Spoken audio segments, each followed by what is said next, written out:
Hey there, Ryan Reynolds here. It's a new year, and you know what that means. No, not the diet. Resolutions. A way for us all to try and do a little bit better than we did last year. And my resolution, unlike big wireless, is to not be a raging and raise the price of wireless on you every chance I get. Give it a try at mintmobile.com/switch. $45 upfront payment required, equivalent to $15 per month. New customers on first 3-month plan only. Taxes and fees extra. Speed slower above 40 gigabytes on unlimited. See mintmobile.com for details.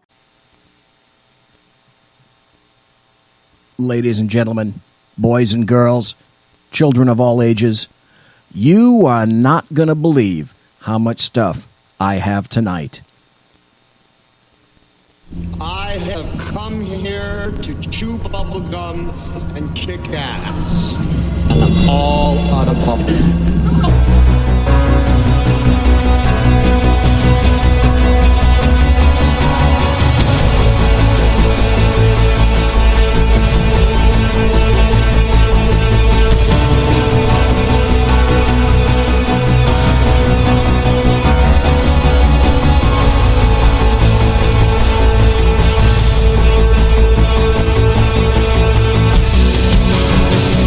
Ladies and gentlemen, boys and girls, children of all ages, welcome to the Bloviating Zeppelin's Berserk Bobcat Saloon tonight. It's Thursday, March 9th, the year of our Lord 2017, and it's known as the Aftermath. That quantifies as all the shite that I couldn't fit into the Tuesday show and wasn't smart enough to cram into Sackheads last night.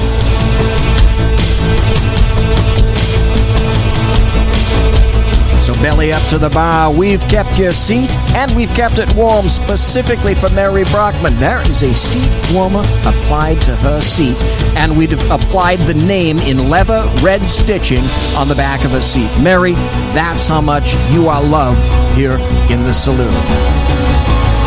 It's great to see all of you back. Tonight, Dink is gonna be your bartender tonight. He pours with the best of them, and the smoking lamp is in fact lighted.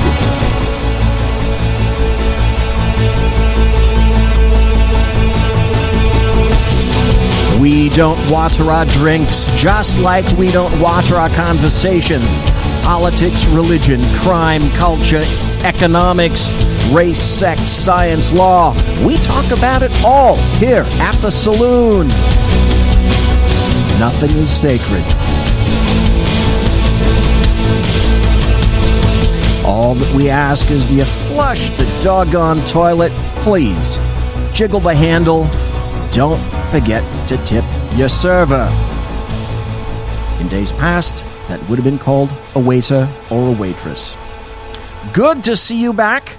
Sackheads was a bit of a cock-up yesterday, because all of a sudden, when you have interplay, and a wonderful interplay it is, between Sackheads Sean and Sackheads Clint, and BZ kind of sits under the blue on the air sign, on the opposite side of the wall, shoved into the corner, as well he should be, I should say. Bantering back and forth with one individual just doesn't play very well. So, I didn't even get through all of that. I didn't even get to the list of stuff that's going to be on tonight. On the Aftermath, March 9th, 2017. My goodness. I'm going to read an article from Michael Goodwin, and it's going to basically posit, is James Comey the new J. Edgar Hoover? And yes, we have back, happy stories and good times.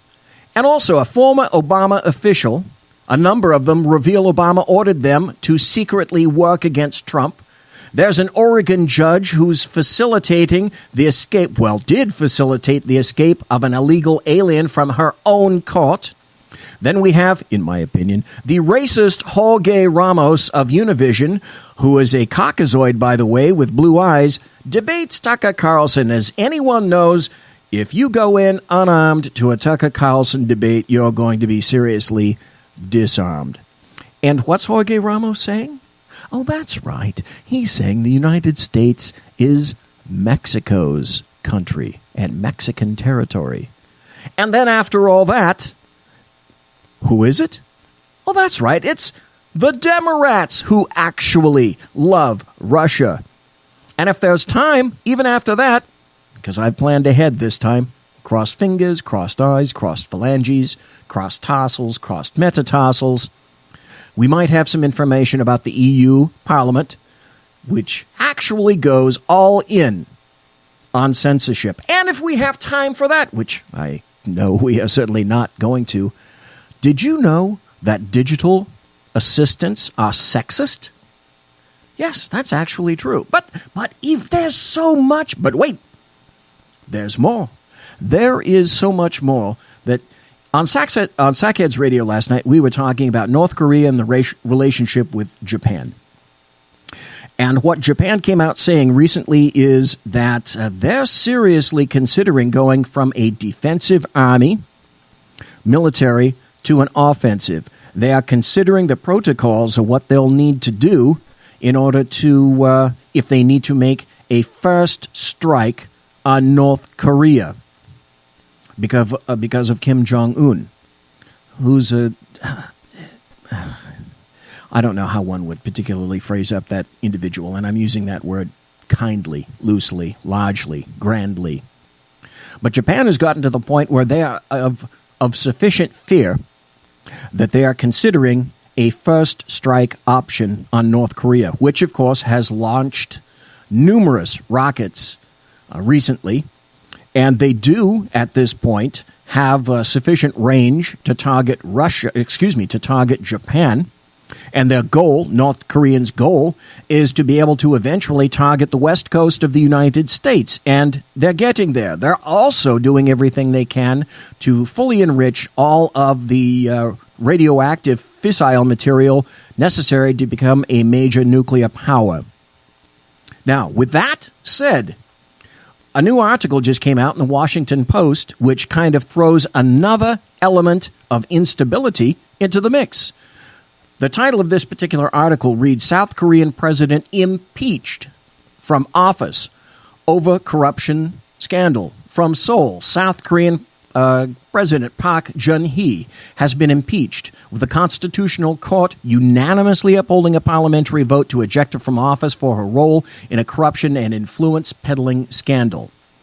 Elections for a new president must now be held within 60 days, and polls suggest there will be a change in political direction for South Korea, with the progressive candidate Moon Jae-in holding a strong lead over the conservatives who were once loyal to Park. This is interesting because the corruption goes to the point where the what they call their presidential blue house is implicated, but the chiefs of major companies like Samsung, and everyone knows what Samsung is. I'm holding one of those in my hand right now, and the head of North Korea's largest pension fund, which is the world's third largest, are involved in these things.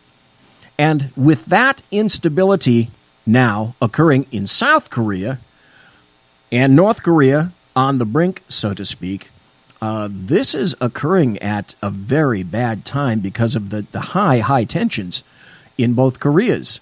As I indicated, North Korea firing missiles, making threats, and China then retaliating against South Korea for accepting our American anti-missile system, the THAAD, T-H-A-A-D system, to guard against the North. And it's that system also that has China upset, and particularly North Korea, because we're in the process of, Japan has said that it wants that system as well.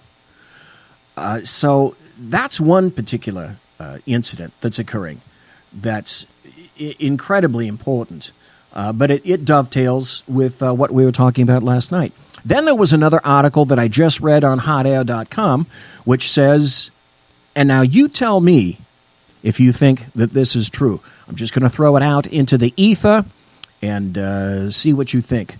In hotair.com, which is run by Ed Morrissey, there's an article by John Sexton, whose title is this: Intelligent Committee Dems, you know this Russian collusion story may not be going anywhere. All right, let's read on. The investigation into possible Trump campaign collusion with Russia is probably going to disappoint a lot of people, and by people I mean partisan Democrats. That's the thrust of a report at BuzzFeed based on conversations with a half a dozen people involved in the investigations on both sides of the aisle, Republicans and Democrats. So, very, very interesting times we live in, to the point where there's so much shite. I was just looking through my Samsung cell phone to try to figure out how I'm going to be able to cram all of this stuff in here. But the funny thing is, and I have another question for you in a little bit later, which has to do with the nature of the show. But to start it off, I found an article by a gentleman named Michael Goodwin, and he writes at the New York Post. And he had an article that I found most illuminating, and it says, FBI Chief Comey asserting power like no one in history. That's a rather wide and sweeping allegation to make. So he says, each day FBI Director Jim Comey goes to work in a federal building named for his most famous predecessor. Yet for all his storied accomplishments and sordid controversies, J. Edgar Hoover never matched the singular feat of Comey. Again, that is a very serious statement to make because, as most people realize, from the 30s when he was installed to the 80s, if I'm not mistaken, when he finally left, he served in the FBI, if I'm not mistaken. My history comes back to me at least 48 years. Absolutely unprecedented when he left. But it was widely acknowledged by everyone in the FBI when I was there that he had a dossier, a file on everyone. And that was essentially how he kept his power, because he was an information hoarder. He knew everything about everyone, and it was his job to do that, and during those times he sent out agents to do precisely that, when we didn't necessarily have laws that precluded those things from occurring. So for Goodwin to make this kind of a statement, I find very, very interesting, and it makes me curious where he's going. He says, only Comey simultaneously investigated the top two presidential candidates during an election. Hillary Clinton and Donald Trump each battled Comey last year while they battled each other for the Oval Office. He writes, how's that for power? Neither case led to charges, but that's almost beside the point. Echoing Hoover's attitude, if not his methods, Comey is adept at using innuendo and leaks to remind the powerful that he cannot be ignored. The prerogative to investigate and the willingness to feed a scandal-hungry media is close to being God in politics. That's absolutely true. Frighteningly true. And Comey plays the role with relish. He says, we're witnessing a prime example. Not long after President Trump claimed that former President Barack Obama had my wires tapped in Trump Tower, anti-Trump media outlets got a scoop. Comey was demanding a Justice Department statement declaring Trump's charge false. And do you remember that? What that was, if I can go aside for just a second, that was Comey attempting to have it his way all the time. He doesn't want to give and take, but at that particular point, if you remember, he was looking for some exoneration for him to buttress his argument, so to speak. So, naturally, of course, the scoops carried only anonymous attribution. Experience tells me that Comey himself or someone acting on his behalf alerted the media. Let me repeat that for those of you who just tuned in. Experience tells me that Comey himself or someone acting on his behalf alerted the media. Either way, the point is the same. Comey was asserting his unique power to rebuke the President of the United States.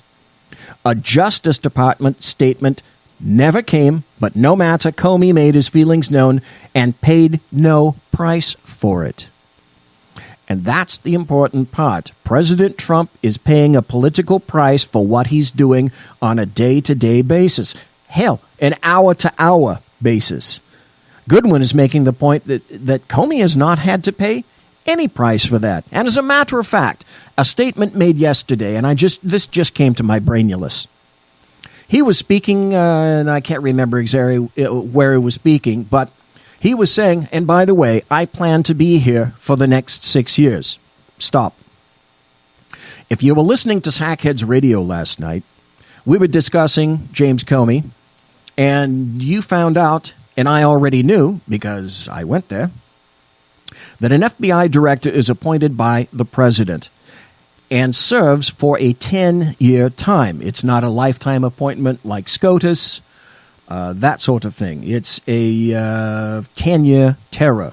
Now, I was told, and I indicated this last night on Sackheads, that many people on Twitter and on the blog and sent to my email said that I'm a blithering idiot thinking and advocating as I did, because I said one of the first things that Trump got wrong is that he didn't fire James Comey's arse.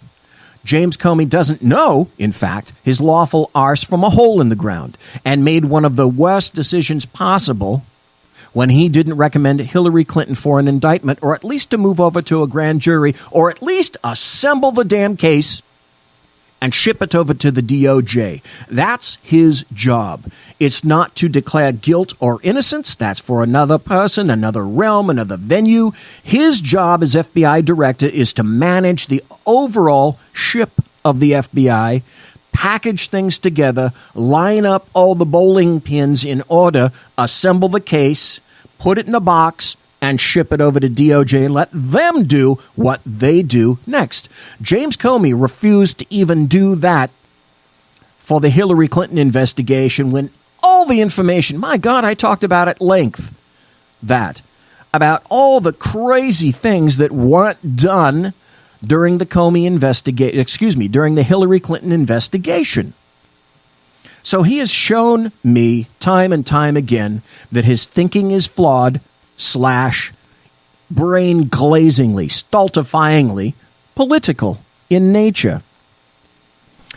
So other leaks then occurred. We are told that Comey was incredulous at Trump's claim and wanted the FBI cleared of the suggestion that it broke the law.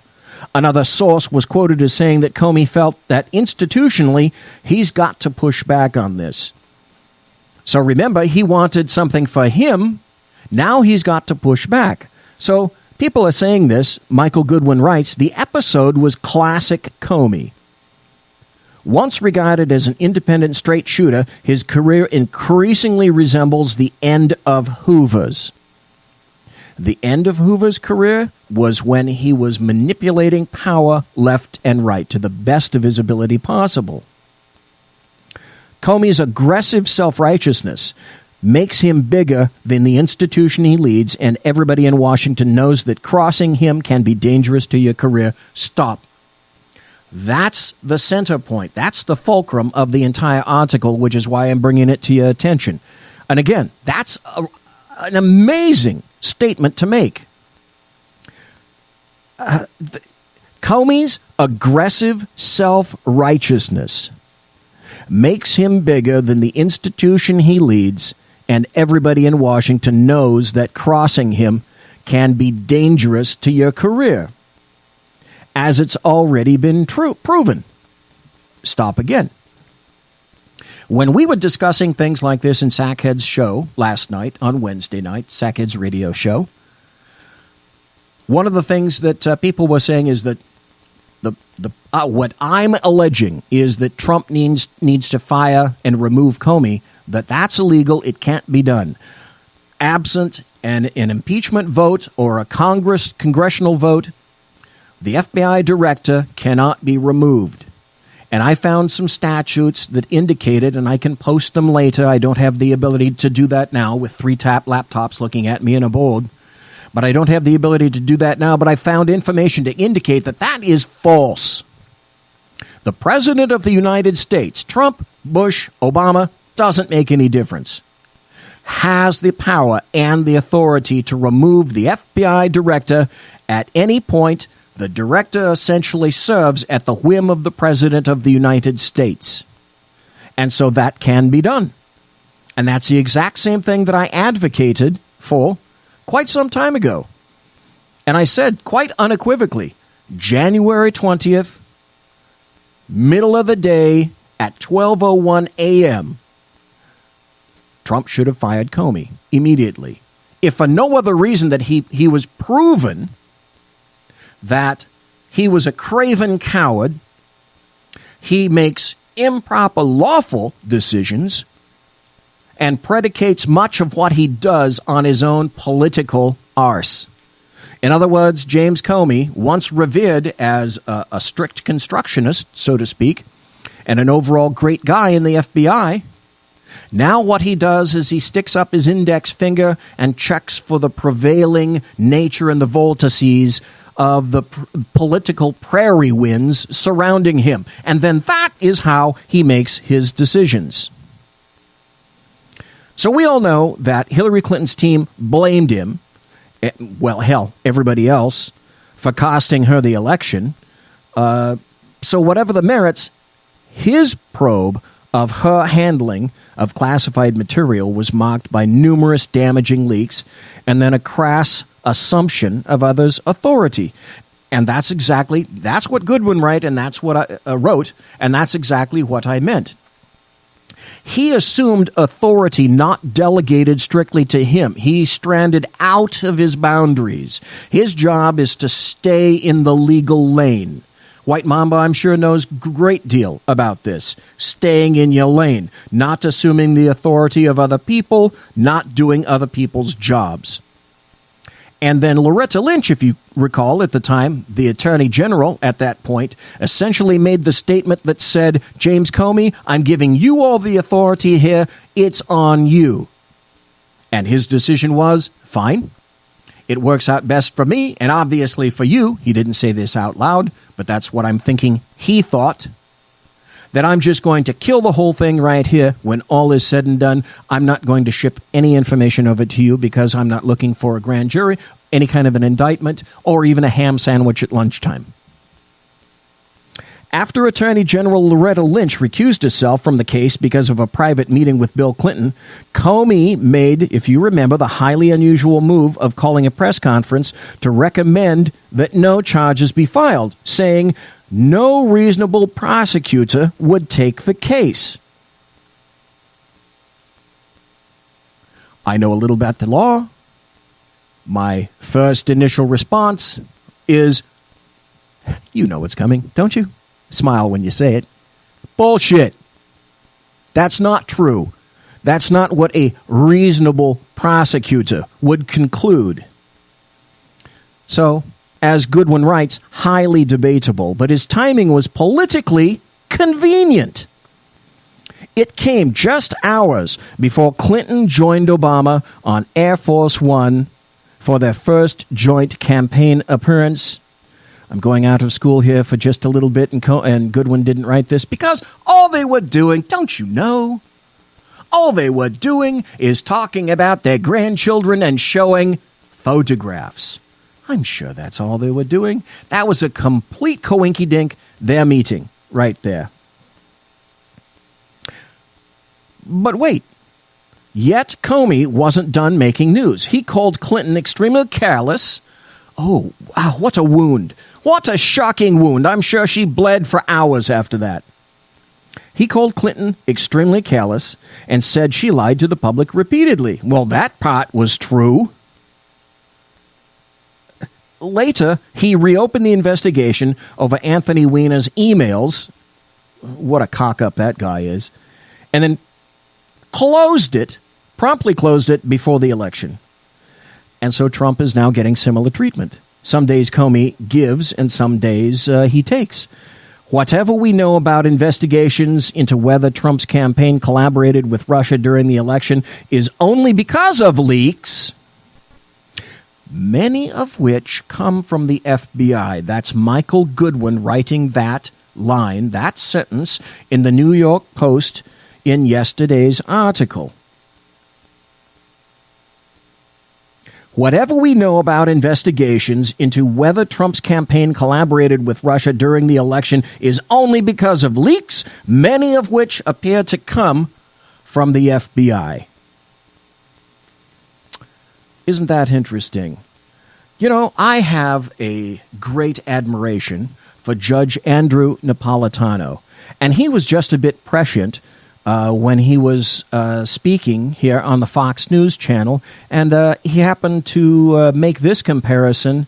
He made this comparison on the Fox News channel before Michael Goodwin wrote that article. Please listen. Fox News senior judicial analyst Judge Andrew Napolitano. Sure. You got quite a thing coming out in Washington Post and FoxNews.com tomorrow. The piece is called J. Edgar Comey, in which I compare Jim Comey to J. Edgar Hoover, and the argument is this: a willingness by the director of the FBI to inject the Federal Bureau of Investigation into the political process. There was absolutely no duty, obligation, or right for him to announce that the Clinton investigation had been opened. Look, if they found a treasure trove of information on Anthony Weiner's laptop, they are duty-bound to investigate what they found. But the law prohibits the FBI from taking a snapshot, a progress report of a criminal investigation and broadcasting that. It's sort of like, hey, we have some stuff on you. We don't know what it is. We haven't looked at it yet. We haven't decided the significance of it. We don't even know if it's about you or about somebody that works for you, but we're just telling everybody that we have it. Stop right there. One thing that I'm going to tell you that most people don't know about the FBI is that they work in two fashions, two venues. If the case is sufficiently large, then they initiate what is called a pre-investigation. At the conclusion of a pre-investigation, it is then decided by the individuals in the office, the SAC and the ASAC, which is the special agent in charge of a particular office, and the ASAC, which is the assistant special agent in charge. They get together, put their heads together, and decide whether they are going to make it an official investigation. That's how they work. That violates due process, the essence of which is notice what's going on and fairness. And I'm very disappointed, as are a lot of people from all over the political spectrum, Republicans, Democrats, Libertarians, Progressives, about Jim Comey's announcement. What should happen to him? I can't imagine that he stays in office under either a President Hillary Clinton or a President Donald Trump. Trump's loving on him until this thing doesn't go his way, and then he'll hate him. But Donald Trump has expressed extreme negative views about Jim Comey and now extreme positive views about Jim Comey. Yes, but we know, because I've done the investigation and looked at it myself and found the statutes that are involved, that he can, if necessary, and in my opinion, he must make the decision that James Comey has to go. He is the proverbial political law enforcement turd in the punch bowl. Clinton hasn't said anything publicly about him. There's all this discussion about what he did, but had he not done this, the chances are mighty good, like the sun coming up, that this information would have leaked. Yes. And then there would have been the accusation of playing favoritism in the other direction. But one particular very important point, and thank you for chat. Right now we have Dave Milner and White Mamba and Ken McClinton in chat. Ken makes an excellent point in chat. He said the Sessions matter acts as a blockade against any decision on Comey right now. Bingo, bango, bongo. That's absolutely correct. It's an obfuscation. It's become an issue unto itself. In my opinion, Sessions didn't need to recuse himself. Loretta Lynch didn't recuse herself. Why is it necessary for Sessions to have done the same thing? In my opinion, General Flynn didn't have to go.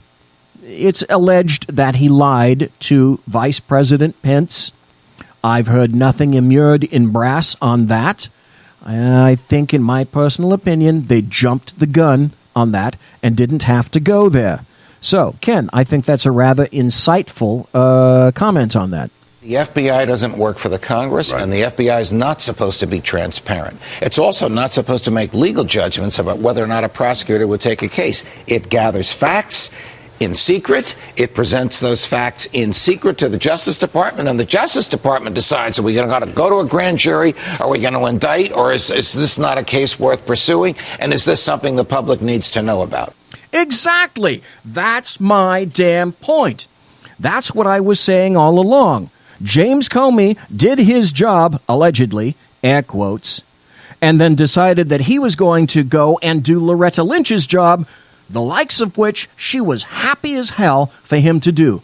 As I say, I refer to the statement, essentially James Comey, it's all on you. James Comey took it upon his own shoulders, 6'8" of them, and said, you know what, Loretta, my good friend, I'm not going to burden you with this terrible, terrible thing that we're doing right now. Ladies and gentlemen, it's been the first half hour. We're going to come back and we're going to continue listening to Judge Napolitano. And after we do that, and after we come back, I have a very important technical question for you about the radio, about the Berserk Bobcat Saloon itself, because I really want to know the answer. Folks, don't go away. Please come back. Conservative media done right. You're listening to the SHR Media Network. Breaking news. According to the latest report coming out of SHR Media, a merchandise store to support both the Reaver of Common Sense and SHR Media has just been unleashed to the general public. Be forewarned that this site can be contagious and numerous items can be purchased to support the best news programming. Go to Reaver.one website and click on the store link to check out the merchandise. Hello, I'm Matt, a student at Hillsdale College. Here is Hillsdale President Larry Arnn on the continuing relevance of the Constitution. Many argue today that the Constitution is outdated because it addresses problems peculiar to the 18th century. Some parts of the Constitution do read rather quaintly. Consider the injunction against titles of nobility in Article 1, Section 9 of the Constitution. But is that so outdated?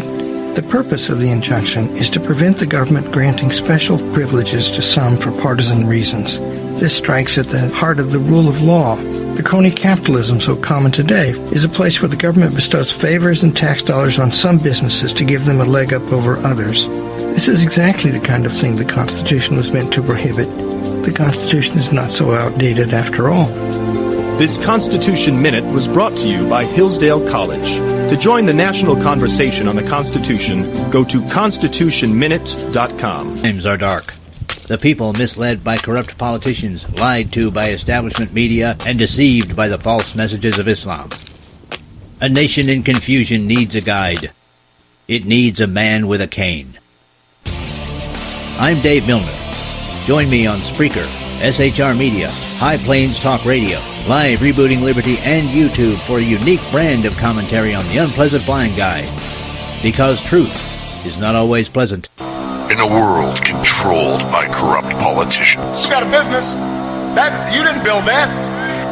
A team of ordinary men emerge from the ashes to give voice to the voiceless and hope to the hopeless. Sackhead Sean. Dude, I'm not saying cow for the stupid program. Sackhead Clint. All good friends of ours usually show up drunk. Also starring SoKo as the producer. I'm a little bit drunk, 'cause I'm drinking. They are the Sackheads Radio Show. Every Wednesday at 8 p.m. Pacific on SHRmedia.com.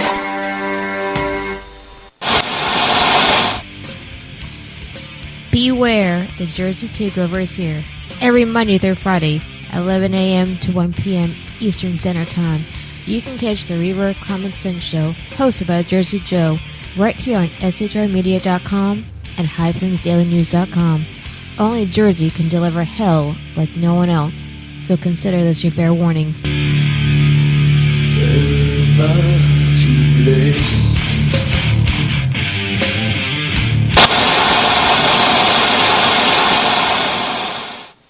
Conservative media done right. You're listening to the SHR Media Network. And we are back. Thank you for being in chat. Thank you for listening live to the Bloviating Zeppelin's Berserk Bobcat Saloon. This is what I call the aftermath, otherwise known as all the other shite that I couldn't fit into the Tuesday show, or particularly this week, Sackheads on the 1 hour that we did I did last week on the show. And just it's funny because some things are working here and some things are not working. I can't go back to back with some things, but I just like this guy's voice, so I have to throw it in again. In a world where insanity reigns supreme and safety pin manufacturers are running out of metal for the diapers of the leftists, it's comforting to know an ancient, fat, long-haired, bearded reprobate has your mind in mind. Ladies and gentlemen, boys and girls, children of all ages, broadcasting behind enemy lines in occupied California, and despite every attempt by the SHR Media Network to revoke his shameless contract, we return to the bloviating Zeppelin's Berserk Bobcat Saloon. That guy's name is Tim Hart, and I made a friend of him because I had him do some other voiceovers for me. And there's a new advertisement coming out for my show that I asked him to do that, in my opinion, is a bit of a hoot. And that's going to be coming out either this week or next week. And I'm going to be shipping it to... I'm crossing my fingers and hoping that Sean will be shipping it to Ken and to Dave and all the various SHR Media-related shows. But the question to you that I have right now is this. I've tried to make this show a little bit different from some of the others in terms of what I would want to hear on the air if I was somebody listening in your shoes right now, and that's this. I like to have audio clips associated with the various topics that I talk about. And by doing so, I've had to connect up some more technology and figure out this board, but I've done it by hooking up my own laptop. It's a Supreme, just kind of the way things work out right now. It's sort of a Supreme Pita as it goes. But my question to you is, I'd like to continue it. Are you getting anything out of it? Is it interesting to you? Is it something that I should continue? Because I am going to continue it right now. As I promised earlier, we're going to continue listening to Judge Napolitano. For him to have made public announcements on his own is where he injected the FBI in the political process 10 days before the election, which was the reason for the comparison to Hoover, who never had problems doing that. If you're going to get in there, if what you say is all true, then shouldn't there be some sort of recourse against someone who inserted himself into the process? I don't think that the president wants to, or the attorney general want to take that recourse between now and the election day. There might be some recourse after election day. Huh? Like what? Like you're out of here, or a public rebuke or something? Or like Attorney General Lynch saying, well, we've looked at all these emails, and it's all about Huma and Anthony. It's not about Hillary, and this statement shouldn't have been made with the implication that it's about her. Because when he sent the letter to Congress, in fact, he had not seen those emails. We know that because he sent the letter on Friday, and the search warrant authorizing review of the emails wasn't signed until Sunday night. So the people working on the Anthony Weiner sexting case look through, they see Huma and Hillary Clinton on there, and they don't peek? Really? They probably did peek. Right. It's human nature, and I can... Of course they did. They took a look. Come on. D.C., as pure as the driven snow... Not on your life. I tell you, there are some times when you see things that you shouldn't see. When that happens, you report it. Not to the press. You report it to your superiors. I'm told that most of this, her email file got duped onto a computer. Right. They didn't really realize it was there. Right. All this stuff, or at least the vast majority of it, has already been turned over to the Fed. So what they have is a big duplicate, basically, unless our sources are misleading us. But I trust them. I've trusted them for decades. We all have great sources. We are all hearing the same thing, and I'm convinced that Director Comey jumped the gun. Look, if I'm wrong, if there's some bombshell in there, again, his duty is not to go to the Congress and not to go to the press, but go to his bosses in the Justice Department. Bingo!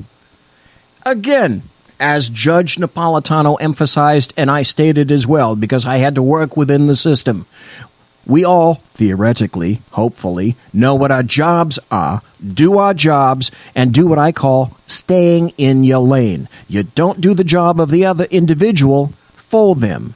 You don't make conclusions for them. You do your job, you assemble things as necessary, and then you move it on up the chow line, so to speak. Comey assumed authority and power that he didn't have, and Loretta Lynch, politically speaking, was more than happy for him to take the hit. And so essentially that's what was done. Another very interesting thing that's come back, if you listen... Oh, Kenneth McClinton says in chat, then what does Comey have on Sessions? You know, that's kind of interesting. We know why. We think we know why. Michael Flynn was asked to leave. The only answer, the other question that I have is, who did so, and was it Trump? In any event, it's almost immaterial at this point because he left.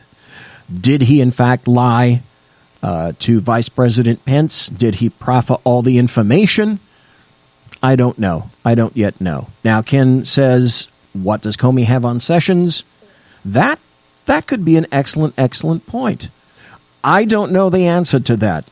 All I know is that in terms of, say, the Russians, still and all, after 2 months, I have not seen any information, any evidence to indicate a hard and fast, etched in stone, more than just a casual link to the Russians. Now, I don't know if you go here. There's another network called One American News Network, and every once in a while, they have something that's very interesting. And I happen to dredge this up into the archives because it sets the tone for what I am sure happened with regard to Obama and the deep state, so to speak. Continuing with our headlines, former White House officials are coming forward with claims they were told by Obama to work against the incoming Trump administration. They were told by Obama to work against the incoming Trump administration. My God, it doesn't get any more clear than that, does it? One America's Pearson Sharp explains how Democrats' efforts are now turning toward a smear campaign against Trump's team. Inside sources reveal former Obama officials worked to sabotage the Trump administration, spreading information about possible communications between President Trump and the Russians. Former White House officials are coming forward with claims they were specifically told by Obama to leave a clear trail of evidence for any future government investigations. Leave a clear trail of evidence, the Obama administration says, against Trump. Again, how much more clear can you get? Did you see, did you hear, did you know of any of this information coming out covered by anyone else? I did not. So that's why I'm playing this track right now. Here's something that's crystal clear for us to hear.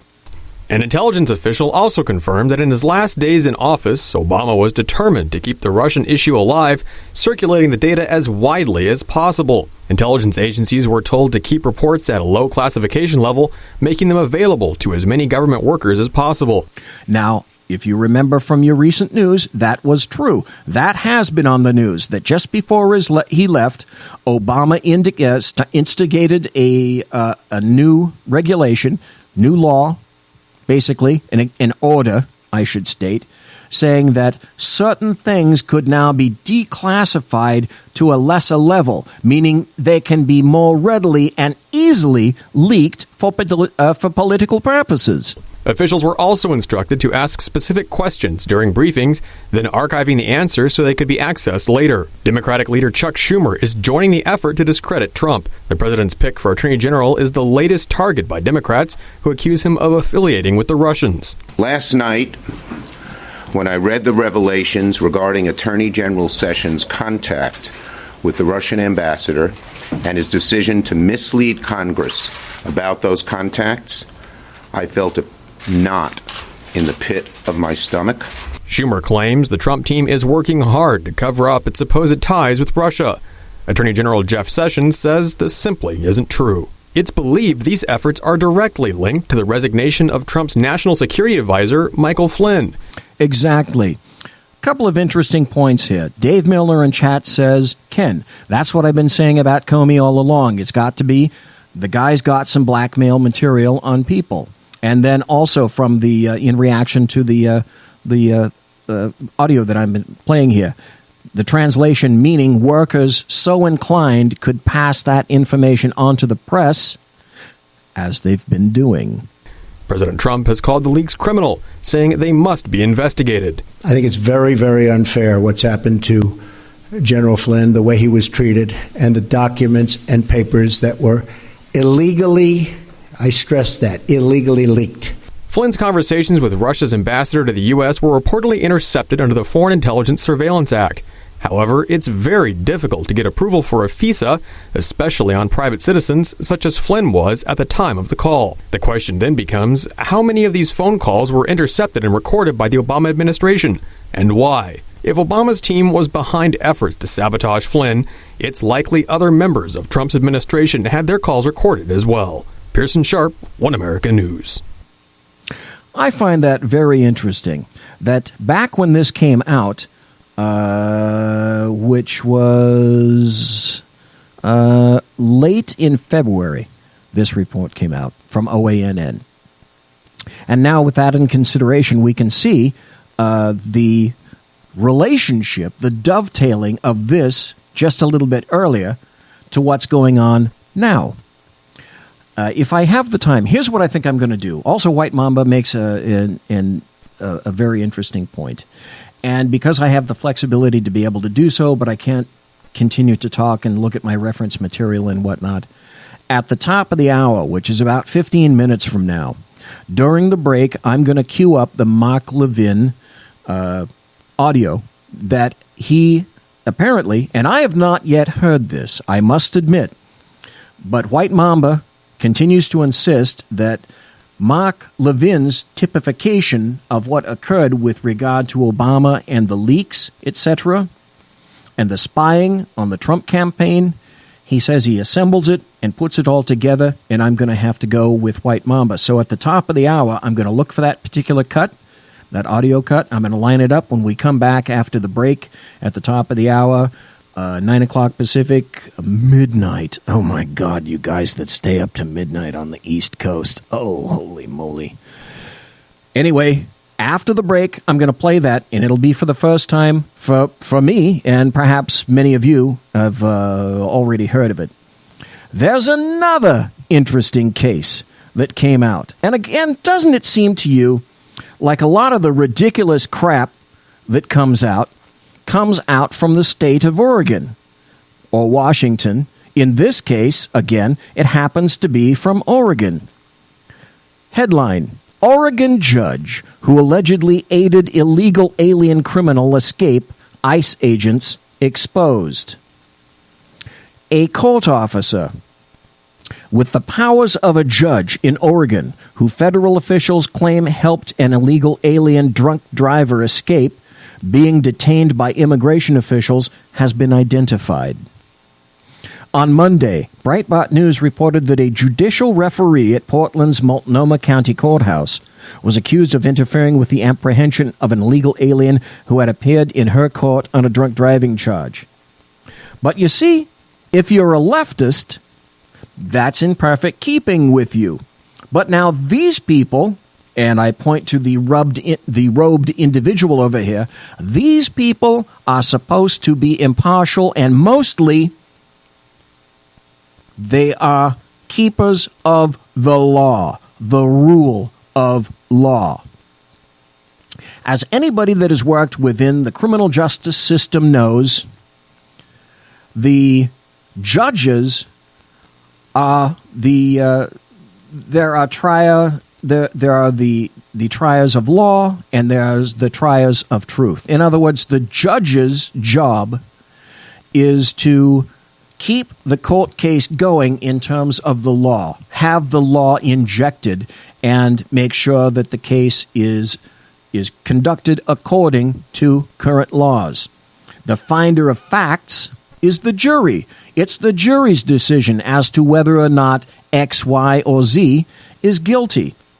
Now we have, injecting themselves into decisions like this, judges who are supposed to be particularly mindful of laws, allowing their individual political positions to be injected into these cases. The court officer has now been identified as Judge Monica Herranz. It is now being reported that Herranz allowed 22-year-old Didier Pacheco Salazar escape the custody of immigration officials after his case in her court was concluded. He's in her court for a drunk driving charge. According to U.S. Attorney Billy Williams, Herranz helped Salazar escape ICE officers by allowing him to escape. Check this out. Out of a door usually reserved for use by court officers and employees. The incident occurred on January 27th, just after President Trump issued his executive order to build a wall on the southern border with Mexico. Hirans has the powers of a judge, and his small claims cases, traffic violations, hence the drunk driving situation, and other low-end cases. She's also on the board of the Oregon Hispanic Bar Association. Do you think in any way, shape, or form her personal politics got involved with this? No, of course not. So this is the tactic that's taken by leftists these days, and no one seems to bother. No one seems to care that she's injecting her own personal political position into a case and then influencing what happens with the law when it's not her job to do that, and she needs to, what did BC say? Stay in a damn lane. It appears that Salazar's court-appointed attorney had a hint that something was up. I prepped my client, I said. I don't know if they're going to pick you up outside or what, but here's how to prepare, Attorney John Schlosser told a local newspaper. After the court appearance, I went out in the hallway and sat. My client never came out. I can't say that I'm surprised he didn't come out, but I gave him his options and assume he had to have been escorted out some other way. Yeah, he was, out the back door of the judge's chambers. U.S. Attorney Williams said it was troubling that a person with the powers of a judge would help a criminal escape the law. The letter of the law, the rule of law, which consistently leftists violate on a continuous basis. And again, no one seems to care. When you're talking about the judicial system, whether it's federal or by state, you have an expectation that people are going to abide by the law and not take steps based on their own motivations, their own politics. Bingo. Thank you very much. Whatever that motivation was. Multnomah County Circuit Court's presiding judge, Judge Nan Waller, reportedly launched an internal investigation into Hirans' actions. She had previously sent an email to court staffers warning them not to impede federal officials, but she also wrote that she informed federal officials to treat the courthouse as a sensitive location. I wonder what some people have in terms of an opinion on this. I bet the five have an opinion about this. The Trump administration is in the process of kicking out criminal illegal immigrants from the country, but it's finding resistance from some on the left, including those supposed to be protecting our citizens. Meet Monica Hirans, everybody. She's a circuit court judge in Oregon. Hi, Monica. She allegedly helped this hombre, an illegal alien charged with DUI, evade ICE agents in January, letting him escape through her private exit in the courthouse. Terrible. Here's more from prosecutor Billy Williams.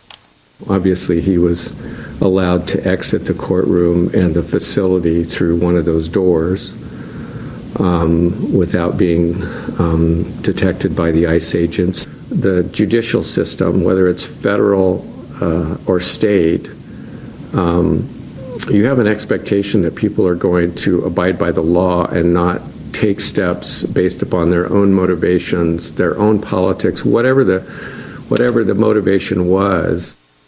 So that begs a question, does it not? Did not the first question that formulated in your fetid, steaming brain just like mine, wasn't that this?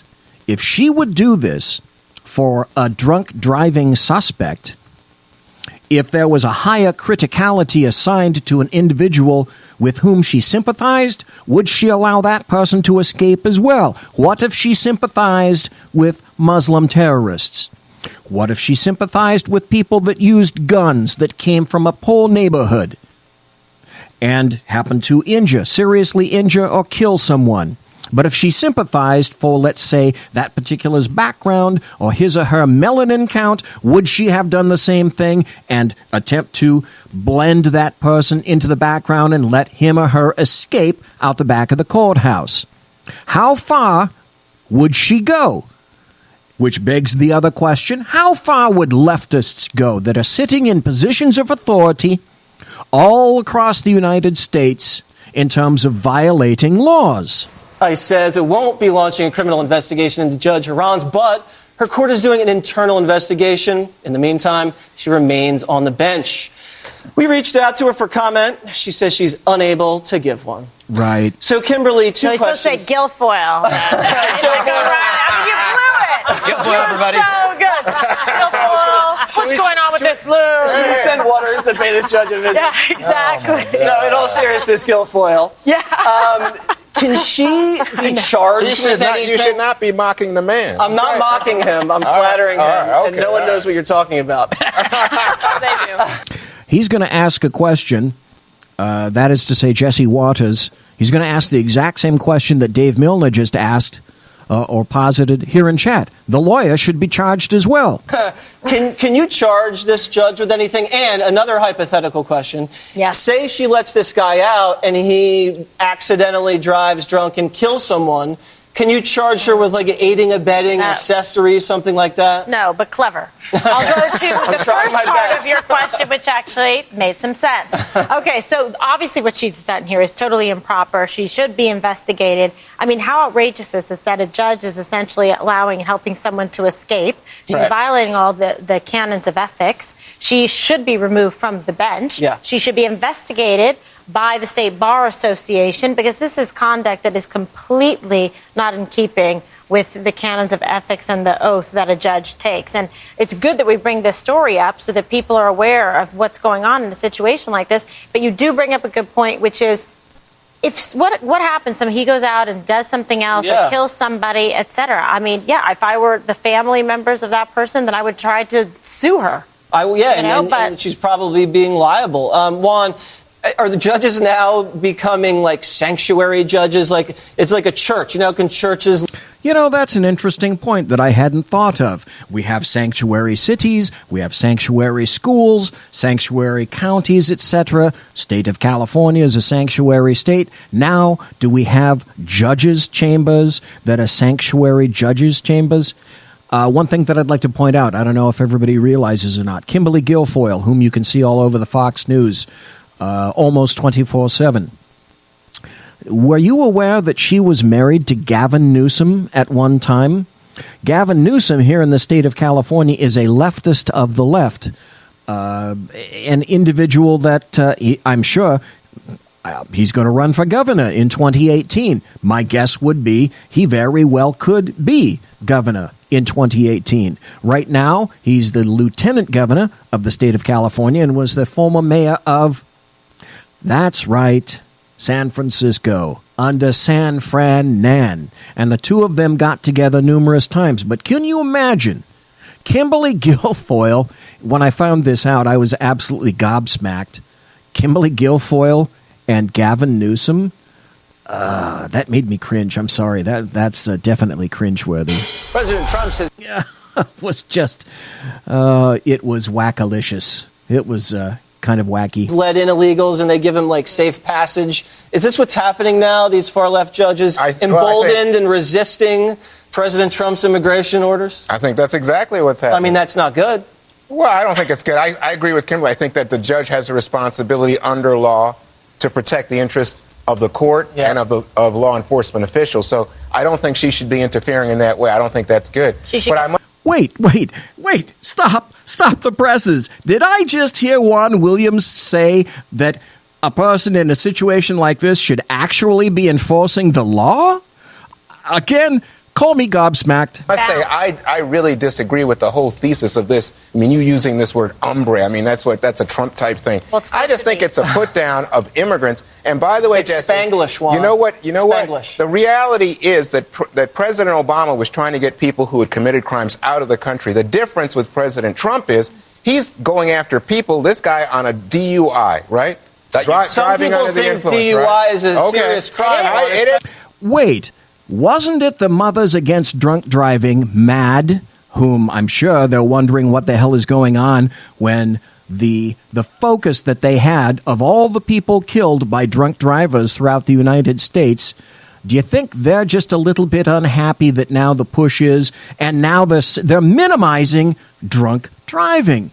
Oh, that's no problem. If we injure your loved one, your best friend, your brother, your sister, your mother, that's no problem. That's not any kind of a particular issue. Until it's your mother, your brother, someone like that actually got injured, killed. All right, we're going to take a break right now. It's the top of the hour. It's officially 9 o'clock here in the left coast, because it is, in fact, the leftist coast. And it's midnight on the east coast. And in Bolivia, it's 10:22 and 75 seconds. We'll be right back after this. Conservative media done right. You're listening to the SHR Media Network. Hey, it's Sean from the Sackheads radio show, also one of the owners here at the SHR Media Network. Are you opinionated? Have you ever wanted to do your own show? Have you ever heard somebody like the Sackheads and go, yeah, I could probably do that better? Well, now's your chance. Send me a 5-minute clip at sackheadsradio@gmail.com, and maybe you can be part of the SHR broadcasting team. sackheadsradio@gmail.com. Times are dark. The people are misled by corrupt politicians, lied to by establishment media, and deceived by the false messages of Islam. A nation looking for direction needs a guide. It needs a man with a cane. I'm Dave Milner. Join me on Spreaker, SHR Media, Pundit Press Radio, and YouTube through the SHR Media page for a different kind of commentary on the unpleasant blind guy. Because the truth is not always pleasant. In a world controlled by corrupt politicians. You got a business. You didn't build that. A team of ordinary men emerge from the ashes to give voice to the voiceless and hope to the hopeless. Sackhead Sean. Dude, I'm not saying coffee was stupid, bro. Sackhead Clint. All good friends of ours usually show up drunk. Also starring SoKo as the producer. I'm a little bit drunk, 'cause I'm drinking. They are the Sackheads Radio Show. Every Wednesday at 8 p.m. Pacific on SHRmedia.com. The bloviating Zeppelin. He's big-footed enough radio shows to last a lifetime, courtesy of Sean, Clint, Ken, and Jersey Joe. Now it's time for him to waddle on his own 2 feet via the glorious SHR Media. Gird thy loins for the bloviating Zeppelin's Berserk Bobcat Saloon, coming soon to ossicles near you. Excelsior. Conservative media done right. You're listening to the SHR Media Network. And here we are. We're back. Back to the bloviating Zeppelin's Berserk Bobcat Saloon. This is the Thursday night edition of the show that I call The Aftermath, otherwise known as all the stuff that I couldn't fit into the Tuesday show, and this week that, for whatever reason, I wasn't sufficiently brain-coupled to be able to connect into the Sackheads radio show on Wednesday. We're back. Thank you very much for hanging around with us here. And as I promised, during the break, I did happen to find the audio clip that White Mamba, who is an attorney, highly recommended that I listen to.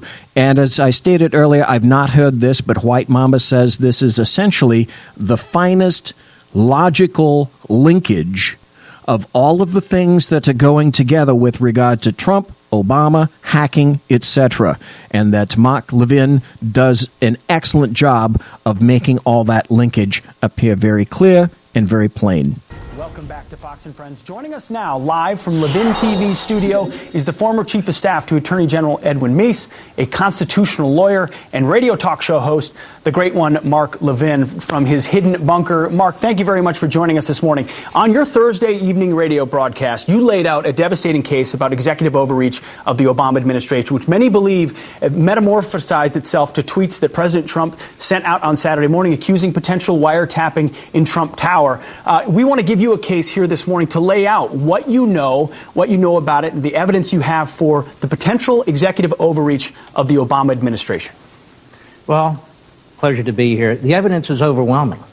This is not about President Trump's tweeting. This is about the Obama administration's spying. And the question isn't whether it's spied. We know they went to the FISA court twice. The question is, who did they spy on? The extent of the spying. That is, the Trump campaign, the Trump transition, Trump surrogates. And I want to walk you through this, the American people. Exhibit 1. Exhibit 1. This is all public. Head Street. 2 separate sources with links to the counterintelligence community have confirmed that the FBI sought and was granted a Foreign Intelligence Surveillance Act court. This is spying. In October, giving counterintelligence permission to examine the activity of, quote, U.S. persons in Donald Trump's campaign with ties to Russia. Let me go on. This isn't me. They say the first FISA request, sources say, named Trump, was denied back in June, denied by the court. But the second was drawn more narrowly and was granted in October after evidence was presented of a server possibly related to the Trump campaign and its alleged links to 2 banks. Now, sources suggest that a FISA warrant was granted to look at the full content of emails and other related documents that may concern U.S. persons. Now, I know people are hung up with Trump's word wiretapping. Well, how'd they get access to this server information? Does it really matter if it was wiretapping, electronic surveillance, or whatever it was? Exhibit 2, The Guardian, a well-known right-wing British paper. Here it is. Quote, The Guardian has learned the FBI applied for a warrant from the Foreign Intelligence Surveillance Court over the summer in order to monitor 4 members of the Trump team suspected of irregular contacts with Russian officials. Keep in mind, this is during a presidential election. The sitting president, the incumbent party, is now investigating the presidential candidate of the Republican Party and his campaign. That's what as he takes umbrage to that, I was thinking, that's exactly right. That's absolutely unprecedented. I've never seen that before. And I've been around for a long time. To some extent. The FISA court turned down the application asking FBI counterintelligence investigators to narrow its focus. According to one report, the FBI was finally granted a warrant in October. Exhibit 3, McClatchy, another well-known right-wing newspaper. Here they have the agency's headline. For those of you who don't know, McClatchy is the furthest thing from a right-wing newspaper. How do I know? I know because I used to work for McClatchy. A long time ago in a galaxy far, far away, I worked for KFBK. I also worked for KOVR-TV. I was a stringer for the Sacramento Bee, which is a newspaper that still exists in the city of Sacramento. A stringer is an individual that takes photographs. So I was the media for a while. I was on the KFBK radio show. I used to do KFBK AM and FM programming and editing. The McClatchy organization comes from Eleanor McClatchy, and Eleanor McClatchy was actually still alive when I was working for KFBK. So let me give some insight to you in that fashion. The McClatchy organization is not right-wing in any way, shape, or form, even remotely. FBI, 5 other agencies, 5 other Obama administration agencies probe possible covert Kremlin aid to Trump. The FBI and 5 other law enforcement intelligence agencies have collaborated for months in an investigation into Russian attempts to influence the November election, including whether money from Kremlin covertly aided presidential-elect Donald Trump. 2 people familiar with the matter said the agencies involved in the inquiry are the FBI, the CIA, the NSA, the Justice Department, the Treasury Department's Financial Crimes Enforcement Network, and representatives of the Director of the National Intelligence. Are you telling me Barack Obama didn't know what was going on in 6 agencies? As you hold go on, how are you? Okay, keep going. I'm not done.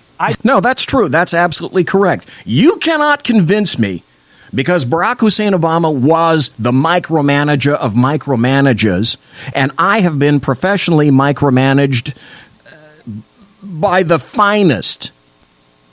I know what micromanaging is and what it looks like, and their mindset and how they act and how they accomplish their goals. And if Barack Hussein Obama wasn't a micromanager, then I'm a piranha. You need to make the case, because the media seems to be confused about their own reporting. New York Times, another well-known liberal outlet, intercepted Russian communications, part of inquiry into Trump associates, January 19. The FBI is leading the investigations, aided by the NSA, the CIA, Treasury Department's Financial Crimes Unit. The investigators have accelerated their efforts in recent weeks, but have found no conclusive evidence of wrongdoing. Listen to this. One official said intelligence reports based on some of the wiretap communications have been provided to the White House. Wiretap communications. Sounds to me, ladies and gentlemen, that phrase doesn't get more clear. Communications that are required by wiretapping. What a shock. This is the New York Times, another right-wing outlet. 4. Another right-wing outlet, Let's continue. New York Times again.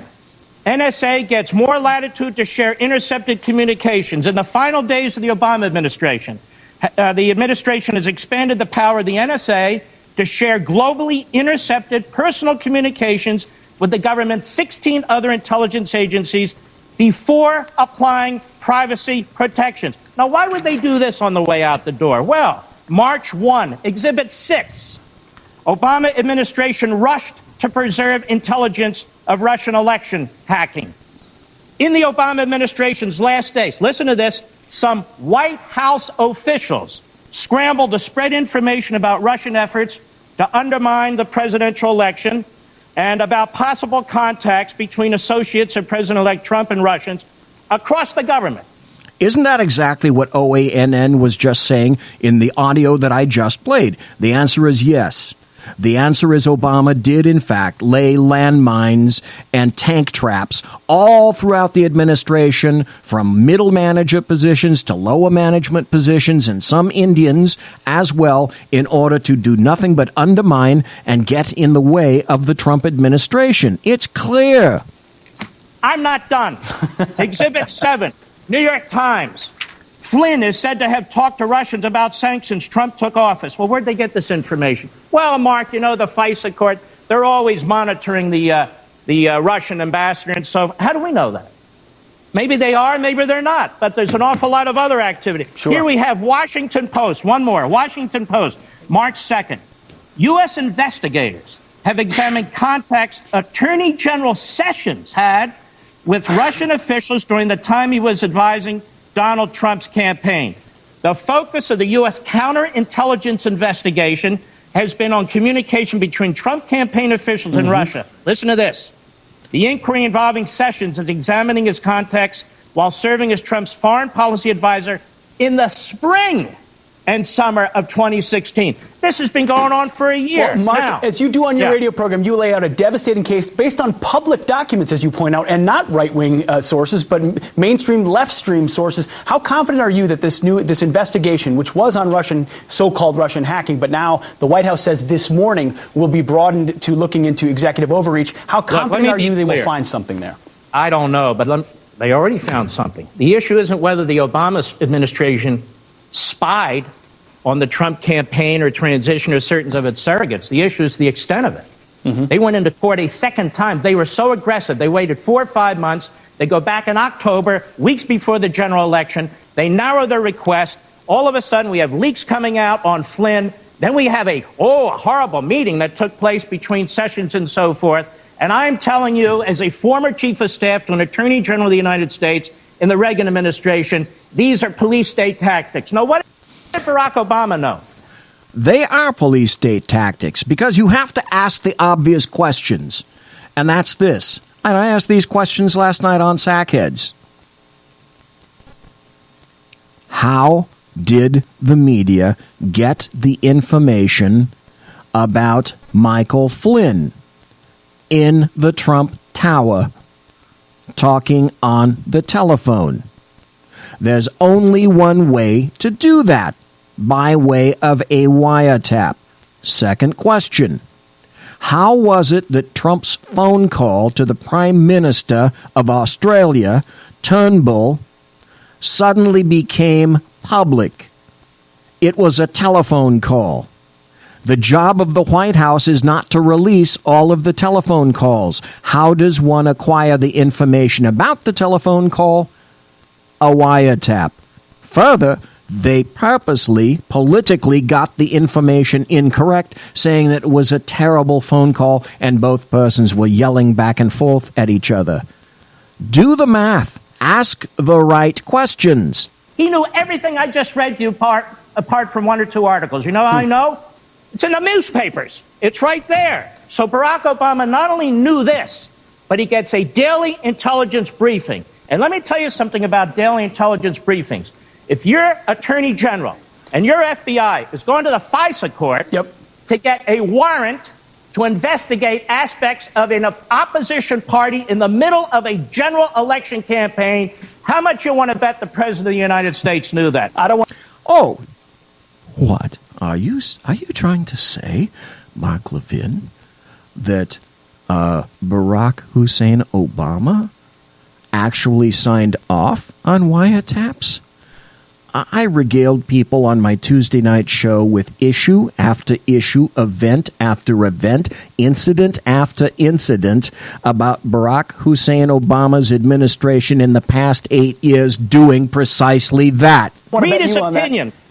Mark, we were about to hit a hard break. Is there any way you could stick around for one more minute, ask you one more question on this? That's fine. You got it. All right, more with Mark Levin on Fox and Friends right around the corner.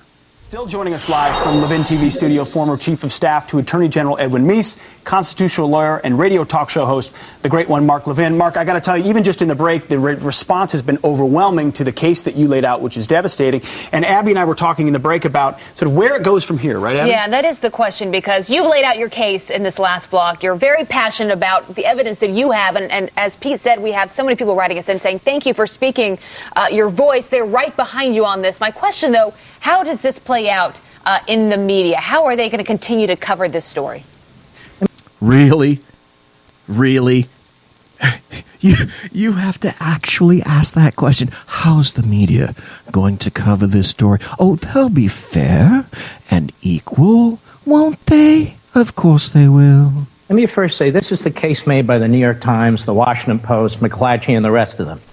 I just put it together as a former Justice Department official. And Donald Trump here is being attacked for what he tweeted. Donald Trump is the victim. His campaign is the victim. His transition team is the victim. His surrogates are the victim. These are police state tactics. I am telling you this as a former chief of staff to an attorney general. If this had been done to Barack Obama, all hell would break loose. There's the point. Thank you. Bingo. Ding, ding, ding. Winner to Mark Levin. I haven't heard the audio up until now, but he just hit it. He nailed it right up its political arse, and that's it. That's what I call the BZ reverse theme, the axiom.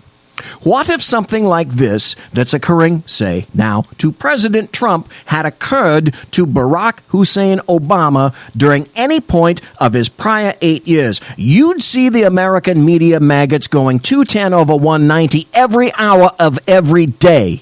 And it should. And Barack Obama's statement is pathetic. Mark. Let me just say this. Where does it go from here?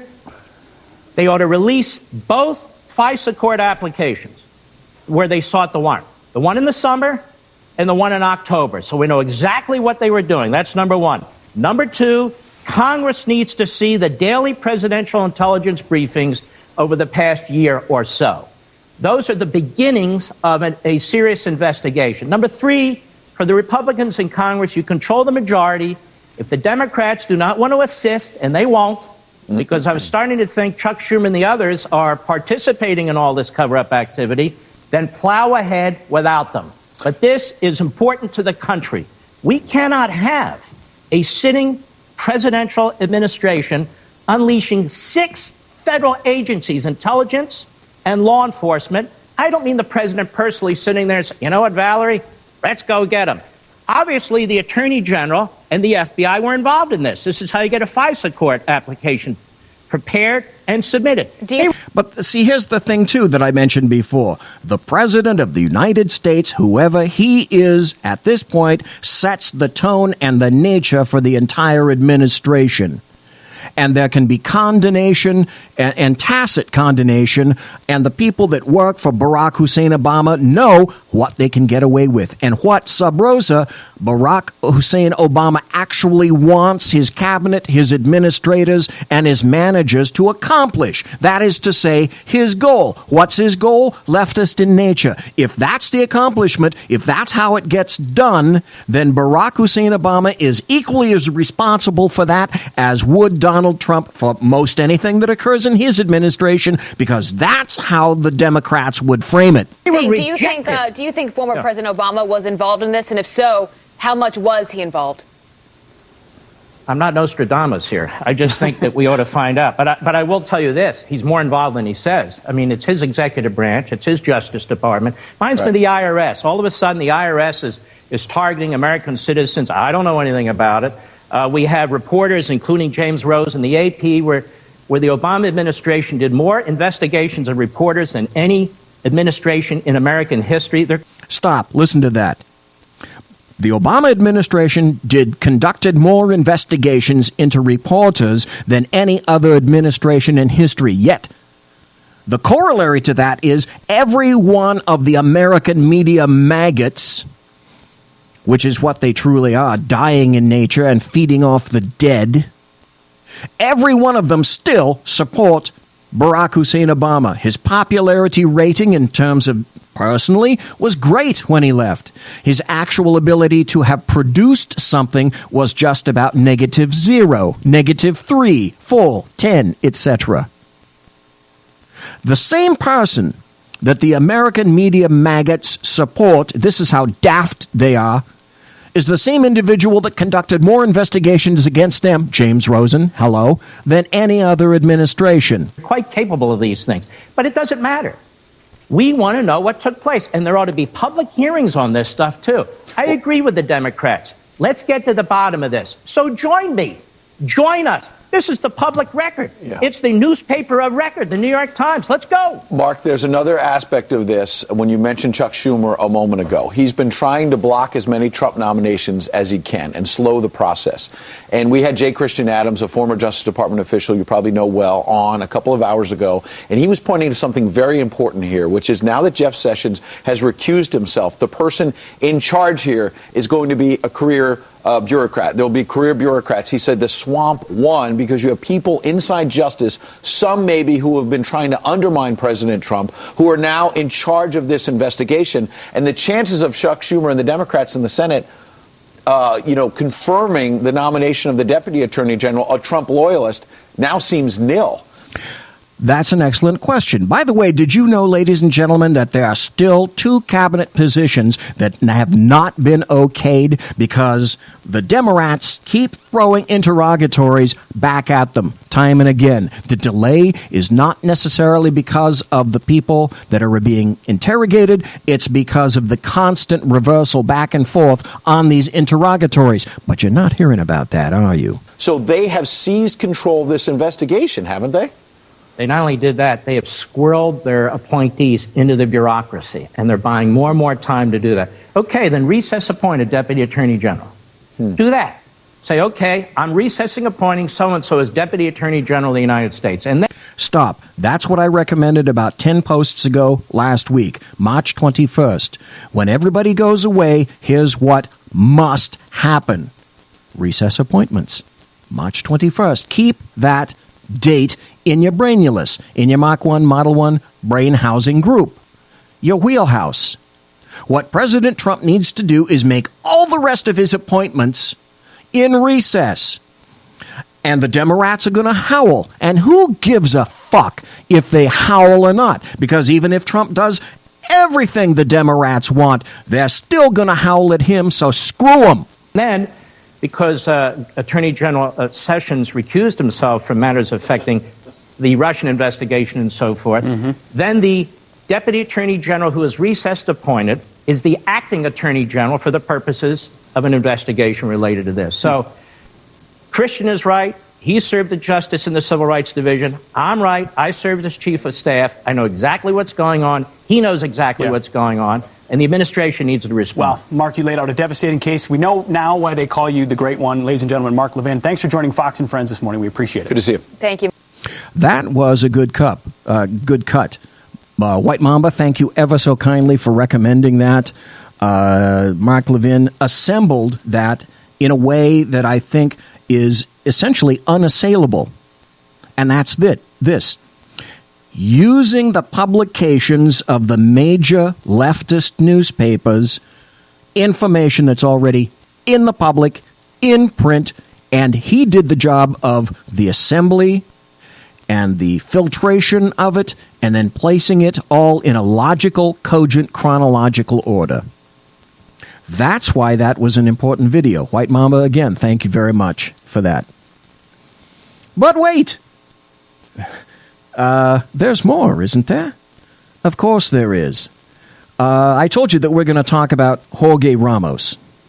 And Jorge Ramos is an individual who looks like a white guy and talks like a Mexican and said essentially this, that America is our country. Our, meaning Mexico's. So I wrote about this last week. In my opinion, Jorge Ramos is an unmitigated racist. He's Univision's senior journalist, correspondent, and stated unequivocally that the U.S. is their country, meaning Mexico's, not ours, meaning the rest of America.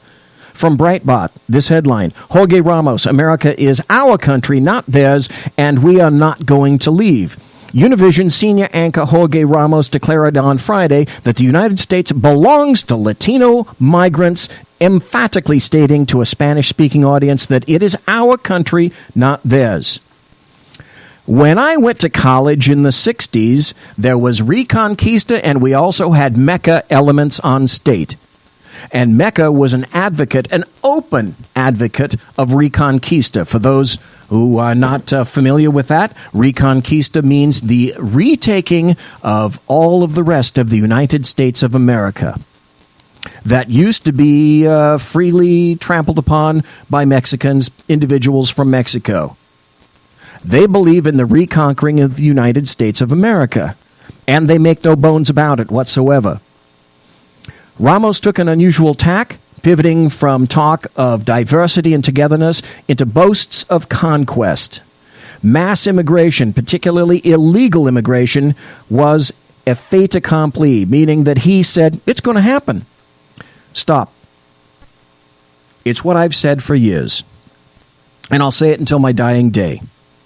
And it's true about any large element of individuals that move into any given country. In the United States at this point, we're talking about Mexico. We're not talking about Canada. We're not talking about France. If France was on our southern border, packed with Caucasoids, packed to the ass with Caucasoids, and they were coming in and taking American jobs, I would feel the same damn way. It has nothing to do with race. It has everything to do with sovereignty, the rule of law, and America first. Demography is prophecy. Let me repeat. From the Department of Redundancy Department.